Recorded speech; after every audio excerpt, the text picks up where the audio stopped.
Shit. Got your ass. What you do frequently becomes your frequency. So if you want to know your life, look at your habits. That's what you do frequently, right? And they add up to a rhythm. That rhythm becomes a pattern. That pattern becomes your character. That character becomes your life. You're not going to be able to break out of it until you change something about who you are. So there's so many people that's operating from a paradigm of fear. Right. They got too much fear. Courage is where it starts. Courage is where the shift starts. Right. Because the fear gonna be there. Right. But daily courage is how you activate yourself even when the fear comes. Right. It's sometimes the fear of what's on that other side, right? The fear of success and the fear of failure, it paralyzes people. It minimizes your vision. It stops your movement. It makes you think small as hell. It's your fear that's stopping you. Like, what's stopping you from writing a book right now? Insecurity? You don't think you're good enough? You don't think that's for you, right? So when you talk about frequencies, the shift comes in saying that, you have to be what you want to achieve already. I promise you, every single person who wants to do something with their life and has done something with their life has gone through the exact chapter that you're going through. And it's the lonely chapter. It's the chapter where you don't fit in with your own friends, but you don't have the outcomes yet to fit into a new group of friends. And you're doing this thing, you're consuming content on the internet, you're doing these free tutorials online, and you're going through this and you're like, is this even worth it? Because you have no signs of success, right? But if there's anything that you can take away from what we're saying right now, is that the sign of success is the hate that you get along the way. And what you can't do is bend the knee to their hate and fit back into the conformity because it's comfortable and it's warm.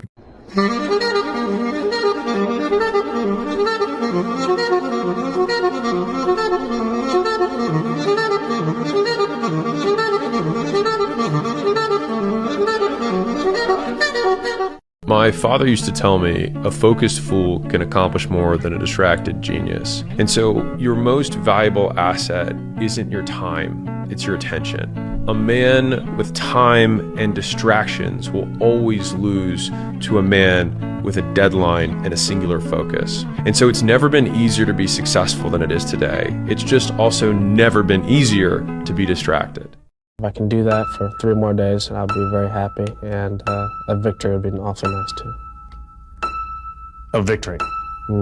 To me, that comes off as a little cocky or brash. Well, when you come out here, you know what I'm saying, your first pro tournament, you say, I can win. I've always figured that why go to a tournament if you're not going there to try and win? As I always explained to my dad, second sucks, and third's even worse. It's just a feeling. But on tour, that's not too bad sometimes, though. That's not too bad, but I want to win. You'll learn. I'm just kidding you. I'm sorry I had to say that. You'll learn.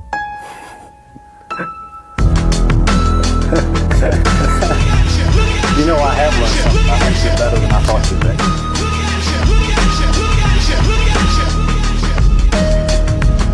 be. Every choice has a cost. Not choosing is still choosing. Staying safe costs your growth. Taking risks costs your comfort. Doing nothing costs your dreams. Life will take something from you no matter what. Your time, your energy, your courage. You can't escape paying these prices.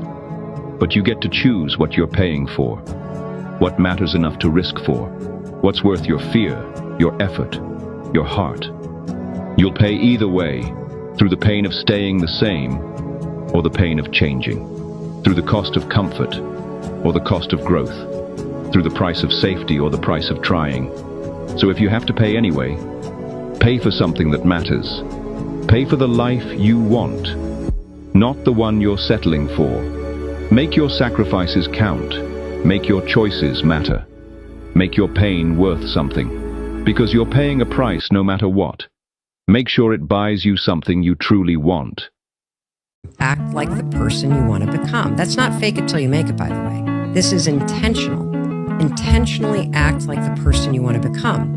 Because when you intentionally act like the person you want to become, your brain sees you taking those actions, so your brain starts to change the way it relates to you.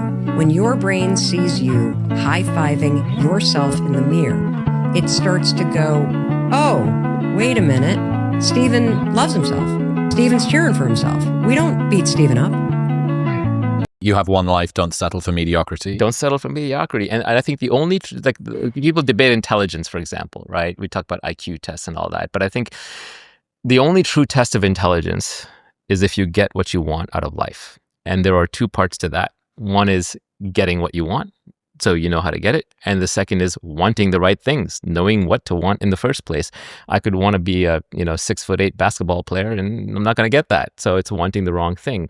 So that's wanting something that you can't get. That's wanting something you can't get. There's also wanting something that you don't want. Yeah, wanting something that's a booby prize. There are plenty of booby prizes out there too, right? I haven't heard that word in about 20 years. Yeah, prizes that are just not worth having, or that create their own problems. Well, if you're not careful, you can end up in a place in life not only that you don't want to be, but one that you didn't even mean to get to.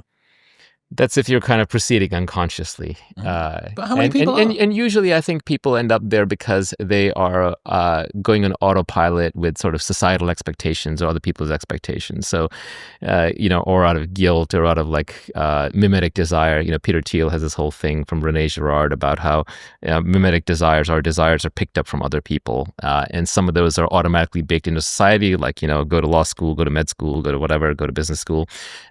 Or they might be from watching what your friends are doing and the other monkeys are doing, or it might just be what your parents' expectations are. It might be out of guilt. Guilt is just society's voice speaking in your head, socially programmed, so you'll be a good little monkey and do things that are good for the tribe. But I think the best outcomes come when you think it through for yourself and decide for yourself. And I don't think people spend enough time deciding. For example, we run on these 4-year cycles. In Silicon Valley, you go join a startup, you vest your stock over 4 years. That's the standard. Okay. In college, you go for 4 years. High school, you go for 4 years. Some things take longer. You have children, they hit puberty 9 years later. That's like a 9-year cycle until that relationship changes. But we're used to these fairly long cycles, multi-year cycles in which we are committed to things. You go to law school, 4 or 5 year cycle. You go be a lawyer, 40-year cycle. These are very long cycles. The amount of time we spend deciding what to do and who to do it with, very short, very, very short, right? We spend, 3 months deciding, 1 month deciding on a job where we're going to be for 10 years or 5 years. And because a lot of discovery is path dependent, where the next thing you find on the path is dependent on where you were on the previous path, you sort of start going down this vector that is a very long distance. So people decide frivolously which city to live in, and that's going to decide who their friends are, what their jobs are, their opportunity, their weather, their food supply, their air supply, quality of life. It's such an important decision, but people spend so little time thinking it through.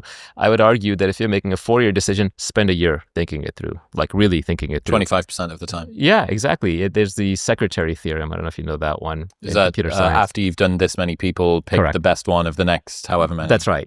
Yeah, the secretary theorem is this computer science professor is trying to figure out how much time he should spend interviewing secretaries and then how long to keep the secretary. So let's say he's going to have a secretary for 10 years. Does he keep searching for, 1 year, 2 years, 3 years, 1 month, 2 months? What is the optimal time? And it turns out that the optimal time is somewhere around a third.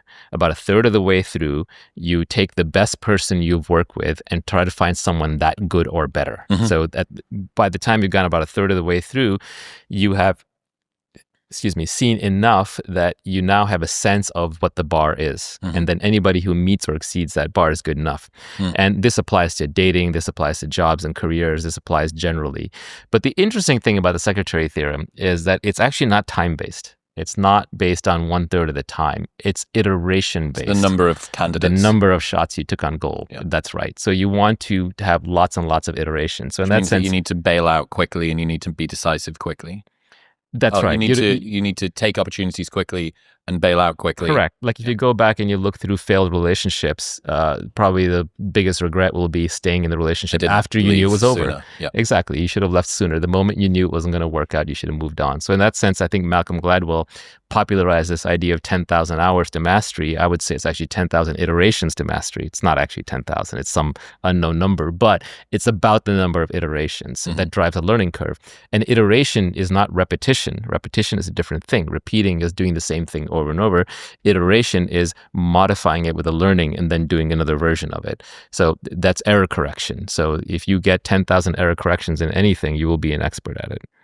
Don't partner with cynics and pessimists. you mentioned there about the people who've got a nightmare going on at home and are trying to fix the world. But a lot of the time that cynicism and pessimism we find in ourselves. We see the world, whether we want to, whether it's because we've imbibed what the news or the negative people around us have said, or it's a bit more kind of endogenous than that. It's just sort of in us. It's the way that we see the world. How can people avoid cynicism and pessimism within themselves? Yeah, cynicism and pessimism is a tough one.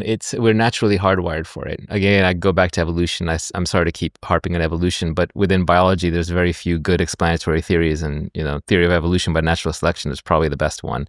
So if you can't explain something about life or psychology or human nature through evolution, then you probably don't have a good theory for it. And I would say that pessimism is another one that comes out of this, which is in the natural environment, you're hardwired to be pessimistic, because let's say that I see something rustling in the woods, and if I move towards it and it turns out to be food and prey, then good, I get to eat one meal. But if it turns out to be a predator, I get eaten, and that's the end of that. So we are hardwired to avoid ruin, and just dying.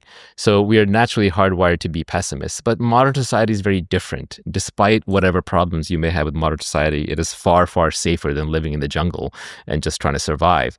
And the opportunities and the upside are nonlinear. For example, when you're investing, if you short a stock, the most money you can make is 2x. You just lose. If the stock goes to zero, you double your money.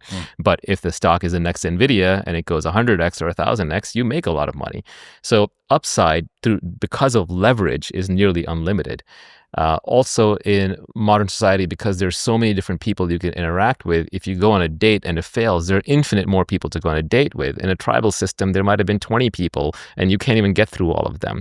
So modern society is far more forgiving of failure. And you just have to sort of neocortically realize and override that. You have to realize that you're much more running a search function to find the thing that'll work. And then that one thing will pay off in massive compounding. Once you find your mate for the rest of your life, you find your wife or your husband, then you can compound in that relationship. It's okay if you had 50 failed dates in between. The same way, once you find the one business you're meant to plow into and it'll compound returns, it's okay if you had 50 small failed ventures or 50 small failed job interviews. The number of failures doesn't matter. And so there's no point in being a pessimist. You want to be an optimist, but I would say you want to be skeptical about specific things. Every specific opportunity is probably a fail, but you want to be optimistic in the general. In the general, you want to be like, something in here is going to work out. How do you navigate that tension? I mean, exactly as I said, I'm optimistic in the general that if something fails right now, then this is a little woo-woo, but it wasn't meant to be. It was a learning experience. It was an iteration. As long as I learned something from it, then it's a win. If I didn't learn from it, then it's a loss. But as long as you're learning and you keep iterating fast and cutting your losses quickly, then when you find the right thing, you have to be optimistic and compound into it. So you don't want to jump into the first thing. You don't want to marry the first person you date necessarily, unless you got very lucky. But you want to investigate and explore very, very quickly until you find the match. And then you have to be willing to go all in. You have to be willing to move your chips to the center of the table. So both those approaches are required. So it's a barbell strategy. It's sort of black or it's white, and most people are sort of stuck in this gray bit. I'm like half in, but I kind of don't really know if I am. And I also think like labels like pessimist, optimist, cynic, introvert, extrovert, these are very self-limiting. Humans are very dynamic. There are times when you feel like being introverted. There are times when you feel like being extroverted. There are contexts in which you'll be pessimistic. There are contexts in which you'll be optimistic. Leave all those labels alone. It's better just to look at the problem at hand, look at reality the way it is.